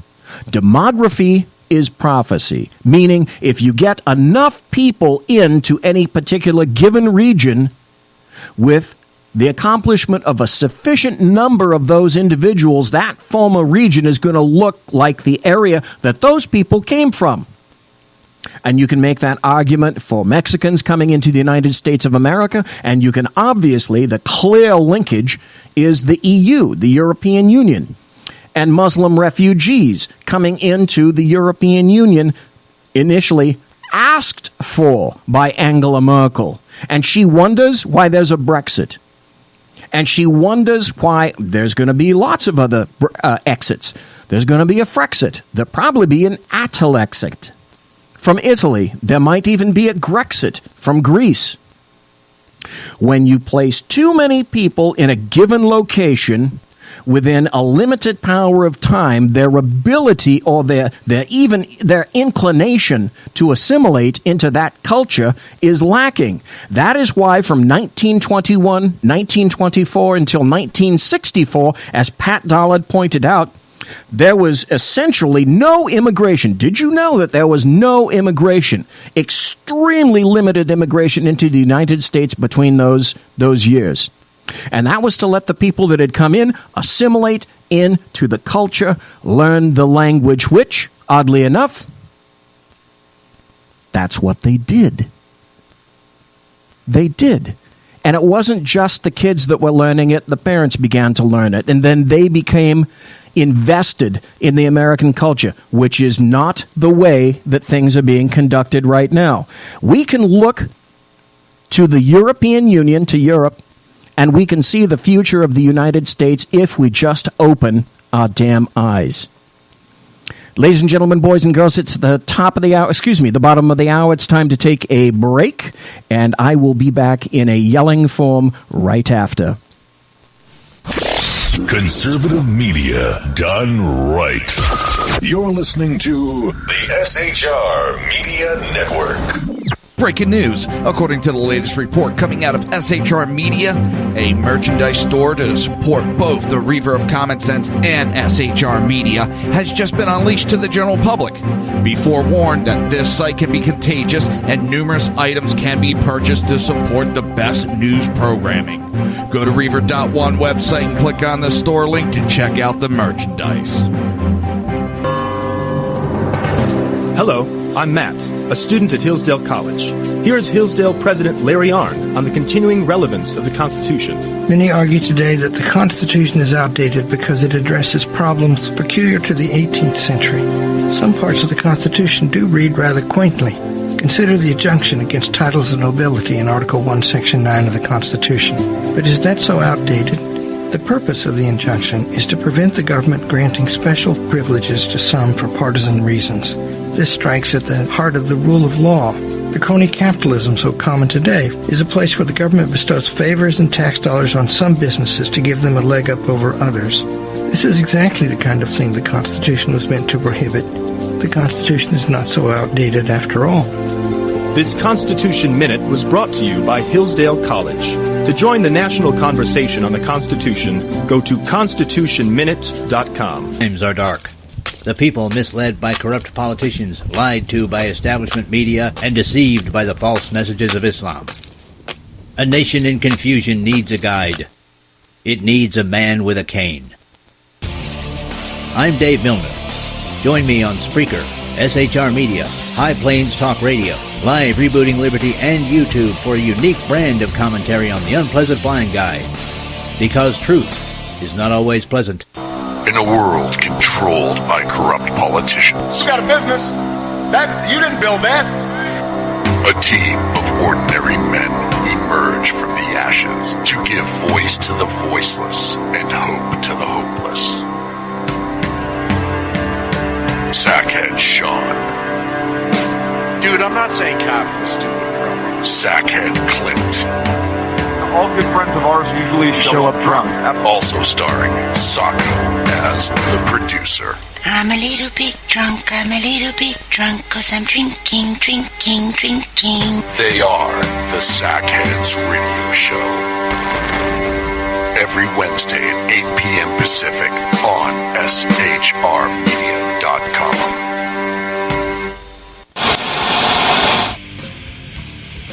Beware, the Jersey Takeover is here. Every Monday through Friday, 11 a.m. to 1 p.m. Eastern Standard Time. You can catch the Reaver of Common Sense show, hosted by Jersey Joe, right here on SHRmedia.com and HighPlainsDailyNews.com.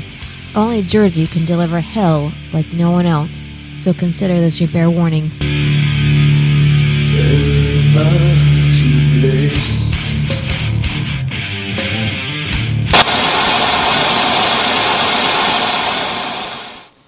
Conservative media done right. You're listening to the SHR Media Network. You know, we were talking about demography being prophecy right before the break, And at this point, I was going to go into another story, but I'm going to try to keep these linkages going. And I think I'm going to change things up just for a little bit. First, we're going to hear from Tucker Carlson. We're going to wrap that up because in this is something you must absolutely hear to believe. Listen to believe, because if you're not DVRing Tucker Carlson every night, you're missing some what I call the buttery goodness of people on the right slashing the hell out of people on the left. It's absolutely glorious. Ladies and gentlemen, boys and girls, children of all ages, welcome back to the bloviating Zeppelin's Berserk Bobcat Saloon, doing the job the American media maggots won't, fundamentally changing America, one diaper at a time. Here is, courtesy of the SHR Media Network, the bloviating Zeppelin. So Tucker Carlson spoke to Jorge Ramos on his show. I think it was last night. What is today? Today's the 9th. It was last night. It was on Tucker Carlson last night. That's where I originally saw this. Now, this I've heard. And the reason I copied this for audio now is because you're going to hear some things that are absolutely glorious. Tucker Carlson skewers the crap out of Jorge Ramos. In my opinion, a clear racist. President Trump says he remains committed to his agenda of building a wall along the southern border and restricting immigration into this country. Just today, White House Press Secretary Sean Spicer was asked whether the president's insistence on a wall could imperil American security by getting an anti-American candidate elected in Mexico. Here's how he replied. This is a national security issue, something that, frankly, when he's discussed this with President Peña Nieto of Mexico, that there is a shared concern about drug cartels, drug trafficking, arms sales over the border. There is a shared concern for the respect of the border because it means a lot to both sides. Whatever you think of President Trump's efforts, they may be supported by a majority of the public, a thin one, but still. For instance, a recent AP poll found that 52% of Americans believe the risks of admitting refugees outweigh the benefits and arrivals should be restricted accordingly. Jorge Ramos is an anchor for Univision and one of the president's loudest critics on immigration. He joins us tonight from Miami. Jorge, thanks for coming on. Great to be here. Thank you. So at an event several weeks ago in February, you said this, and I wanted to ask you about it, and I'm quoting you. I'm a proud Latino immigrant here in the United States. You know exactly what is going on here in the U.S. There are many people who do not want us to be here and who want to create a wall in order to separate us. But you know what? This is also our country. Let me repeat this. Our country, not theirs. It's our country. Who's the us and who's the they? Whose country is it?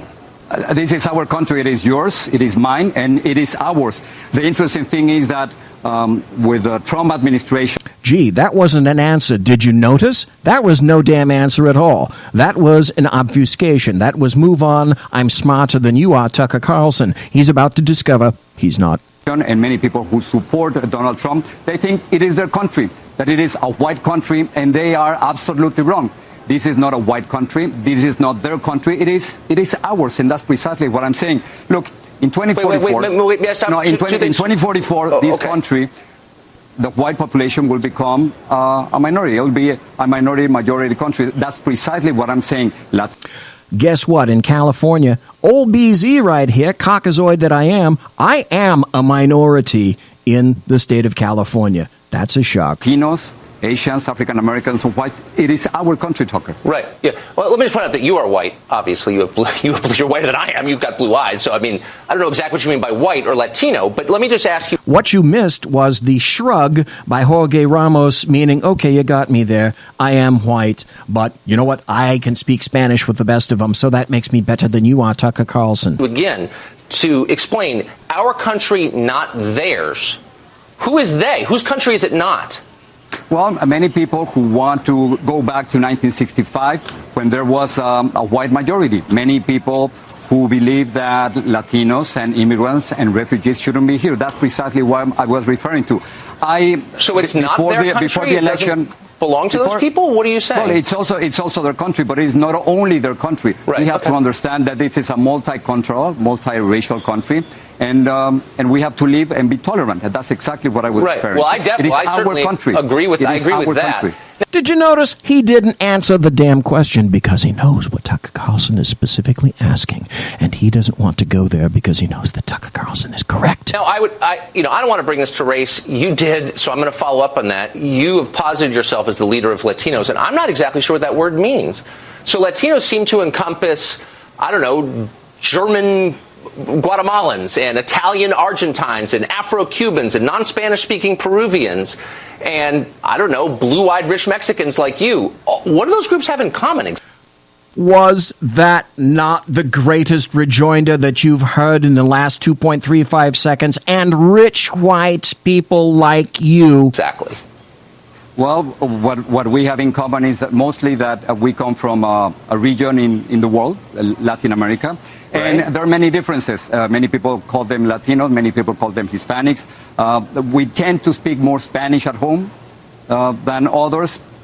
We have not only Well, lots hundreds speak but thousands Portuguese, of mass obviously. media in our own language, in contrast with what happened with Italians or Europeans before us. So in other words, it's a kind of immigration that has a distinct characteristics that others didn't have before.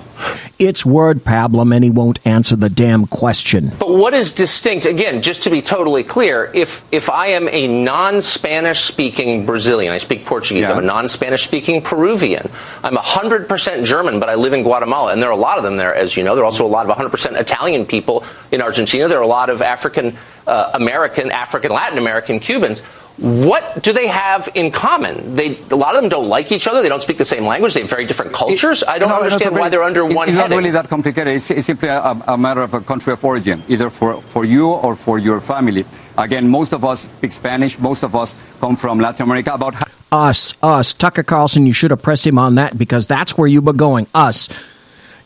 You asked him, who is meant by us? Us and them, our country. Who is our? And Tucker Carlson, he just said us. Well, he knows exactly who us is. Tucker Carlson, you should have pressed him on that. That was a golden opportunity. Half the Latino population, adult Latino population, are immigrants. So that's what differentiates us from other groups. But mostly has to do with the country of origin. That's okay. It still doesn't make any sense to me at all. But as a political matter, it makes a lot of sense because it allows people like you to say, I represent everybody on an entire continent, when clearly that's not true. Well, our conversation with Jorge Ramos continues in just a minute. There's a lot more ahead. Plus, the big push to repeal Obamacare began just 2 days ago, yet it's already in trouble. Talk to Speaker of the House, Paul Ryan, to see if the Republican Party's plan can be saved and find out whether Congress plans to act on the rest of President Trump's agenda, which it has not been acting on. Very interesting conversation. And so that's the nice thing about having a radio show is you can set into stone all sorts of things, places you think you're going to go and things you're going to talk about. And I've decided we're going to change things up because of Jorge Ramos and because of what we were talking about in the EU and because of what we're saying in terms of diversity, what we're talking about in terms of people feel that they have a right to enter a particular country. And then we were talking about in chat, I don't know if you people happen to catch it, Dave Milner, if I'm not mistaken, made a comment about Marine Le Pen, who is running for France's president against Hollande. And he said that she may find herself in some serious poop because they're going to go after her. My guess is they're going to go after her for hate speech. And so that dovetailed wonderfully to this article that I just shipped in today, or I should say yesterday, on the East Coast, Thursday, let's just say Thursday. And my article went like this, and it's extremely important. It's important to the EU because it's about to become equally important to the United States of America. The title of my post was EU Parliament Goes All In on Censorship. But if you're paying attention and you're listening to what's been going on, this really shouldn't be news to you. And that's this. America, wake up. Heads up. What leftists want for Europe frequently is advocated here in the United States. So I make mention of an article from the UKTelegraph.com. Censorship concerns as European Parliament introduces a kill switch to cut racist speeches. And what they mean by that is a kill switch for broadcasts, live broadcasts, with which they disagree. The Associated Press wrote, press freedoms organizations have raised concerns about censorship after members of the European Parliament approved extraordinary measures to combat hate speech. MEPs granted the Parliament's president authority to pull the plug on live broadcasts of parliamentary debate in cases of racist speech or acts, and to purge offending video or audio material from the online systems.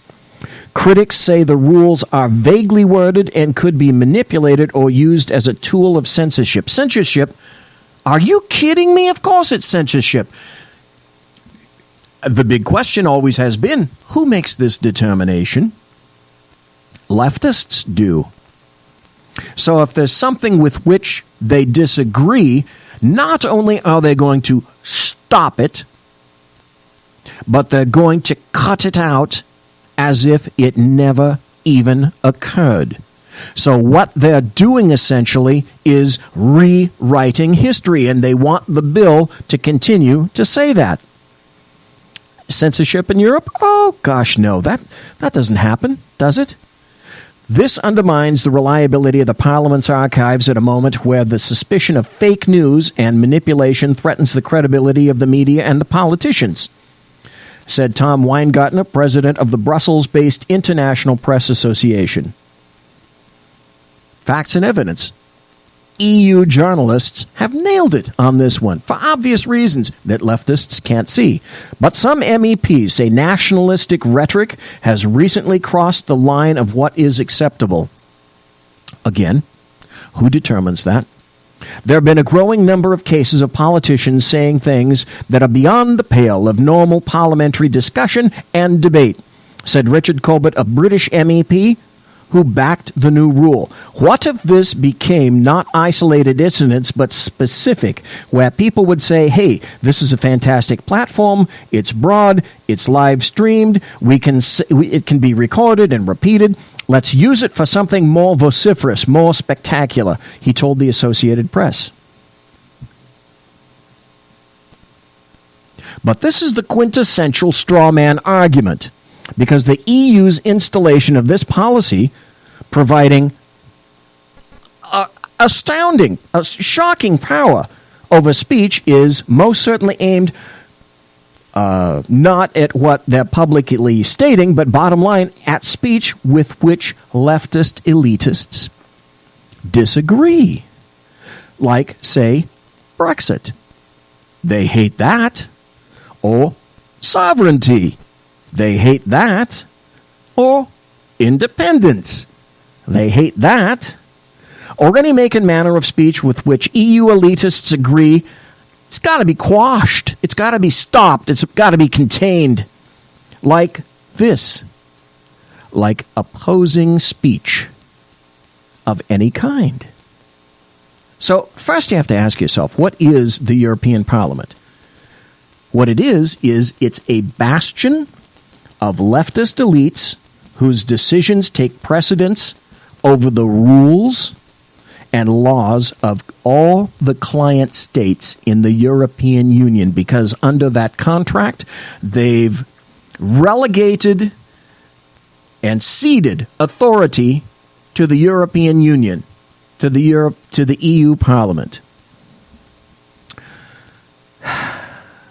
Rule 165 of the Parliament's Rules of Procedure allows the chair of debates to halt the live broadcast, quote, in the case of defamatory, racist, or xenophobic language or behavior by a member. The maximum fine for offenders would be €9,000. That's $9,500. Okay, so ask yourself, what is xenophobic? According, here in the U.S., to Bill Kristol, another rhino, and I'm being kind when I'm saying that, he's a right-wing nutcase who's gone over the edge with regard to President Trump. Bill Kristol, the former editor of the Weekly Standard, says that President Trump stating that America first, he thinks that's depressing and vulgar. Likely, Bill Kristol would have suspended and suppressed Trump's speech. So what's xenophobic? What's vulgar? What's the standard? Can it be consistent all the way through? In the EU and many areas of the United States, and particularly Canada these days, with regard to Mark Steyn and his article in Maclean's magazine, to state these unseemly and hidden truths about Islam is xenophobic. But guess what? Islam isn't a race. Islam is a religion, and I would submit to you that Islam is not even a religion. It is a political, cultural, and systemic society standard that masquerades as a religion. There you go. Dave Milner just said in chat, xenophobic equals anything that questions Islam. And that's true. You know, to bandy about the words American exceptionalism is also considered xenophobic by many leftists, elitists, and gaups. You'll come to realize that what I quantify as a gaup, and when you hear me say the word gaup, that's a guilty, overeducated white person. So, of course, like much of the laws passed by leftists, it's not done in the light of day. It's done in the dark of night. So again, from the article, the new rule, which was not made public by the Assembly until it was reported by Spain's La Vanguardia newspaper, offending materials could be deleted from the audiovisual record of proceedings, meaning citizens would never know it happened unless reporters were in the room. And don't you think that's the damn point? That's exactly the point of it. Mr. Weingarten also said the IPA, the press people, were never consulted on that. Shock! Wait, here, listen to this. That's me hitting my forehead. I'm shocked to hear of that they weren't consulted because they would have raised objections to that. And elitists can't have objections. They know better than you yourself, as to how you need to run your life, what you need to see, what you need to dream, what you need to think, and how you need to walk, what you need to eat, and what you need to ride. They know much better than you as an individual. Just ask them.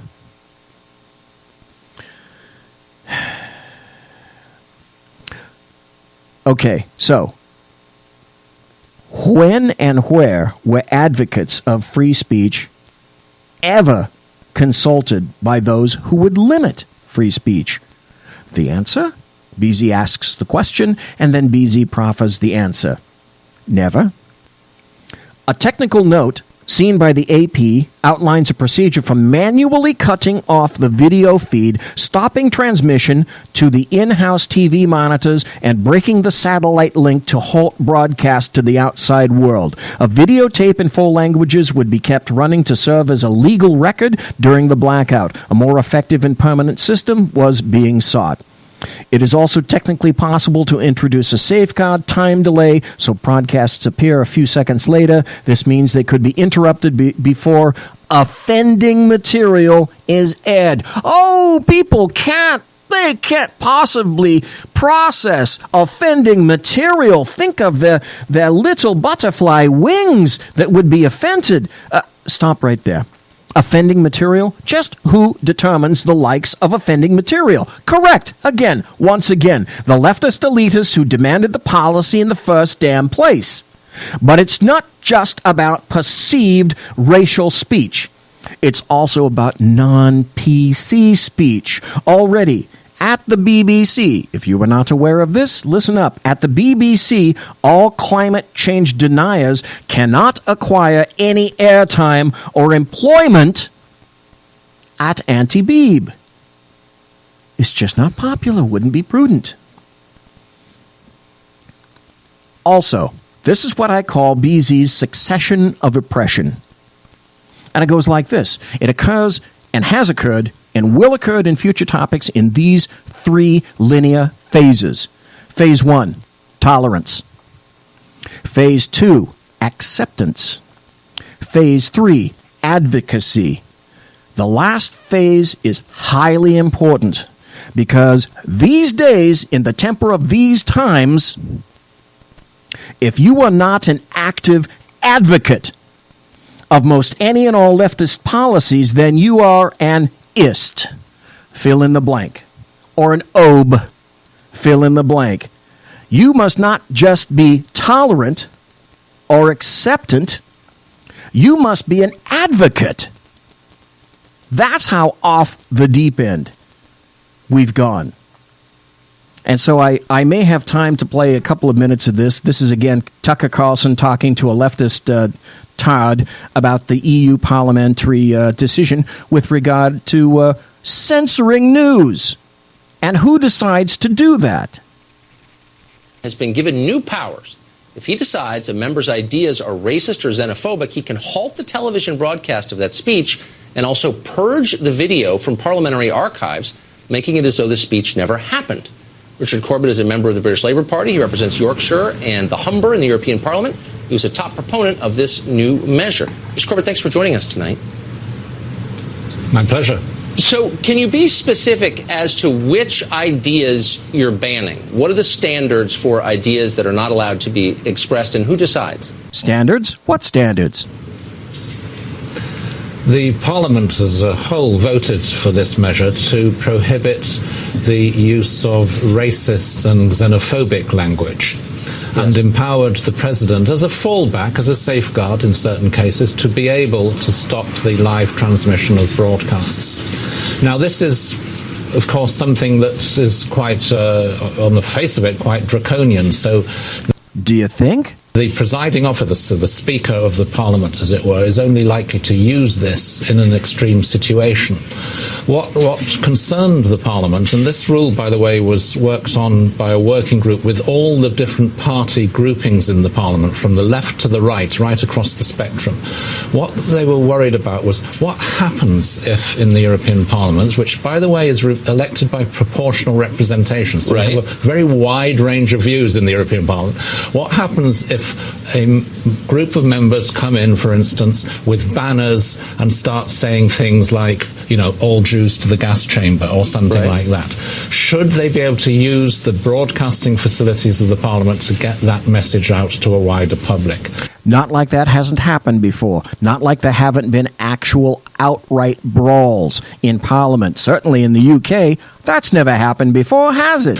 There was nothing the President could do at the moment. Now there is this option of being able to say, hang on a minute, this is not something that should be broadcast live. But again, what's the standard? It'll still be there on the parliamentary record, but it won't be broadcast live. But I don't think that anyone, I mean, it goes without saying, no normal person would defend an idea like that. It's appalling. But it won't be limited to that. It never is. So what's the specific standard? What qualifies as racist or xenophobic? If I'm opposed to, for example, immigration into my country from a certain part of the world, that's a legitimate political point of view, but it could also be described as xenophobic. So yes, that's the exact same point. I'm running out of time. So what we're going to have to do is conclude it in this way. We are losing the freedom of speech in this nation. Canada is losing it at a much more rapid rate. It is being lost in the European Union and the European client states at even a greater rapid rate that they're even considering the stopping of a broadcast because a listener's shell-like his would be offended to hear certain words and materials. Do you not tune into HBO every night? Do you not listen to that guy named Roberts? Do you not listen to Bill Maher and hear B words and F words and S words unlimited? Yes, of course, that's exactly what happens. But your little shell-like ears on the left, they can't take it. Oh, they have to cringe and just go under the desks in the fetal position, apparently. We're losing our freedoms, Americans. Wake the hell up.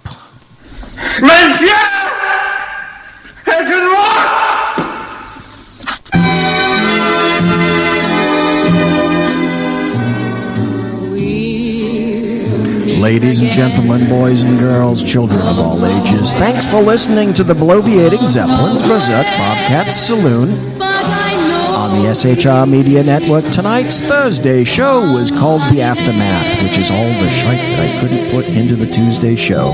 If you want to contact me, you'll find me on Twitter at bzepp and on my blog at bloviatingzeppelin.net.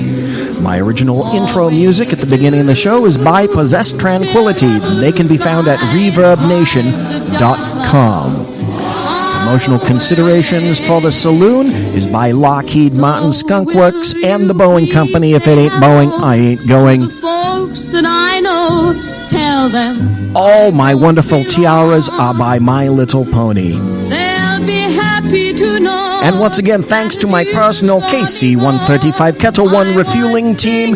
Thanks for listening. Thanks for appearing in chat. You'll see me next week, Tuesday. Same back time, same back channel. Thank you so kindly for listening and chatting.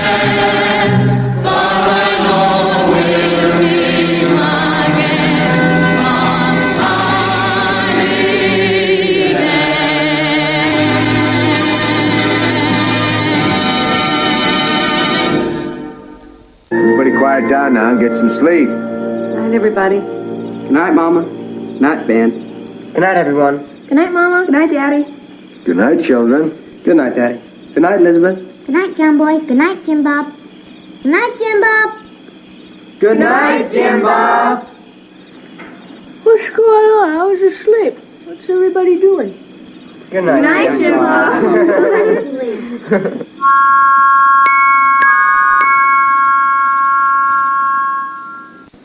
Good night, and good luck.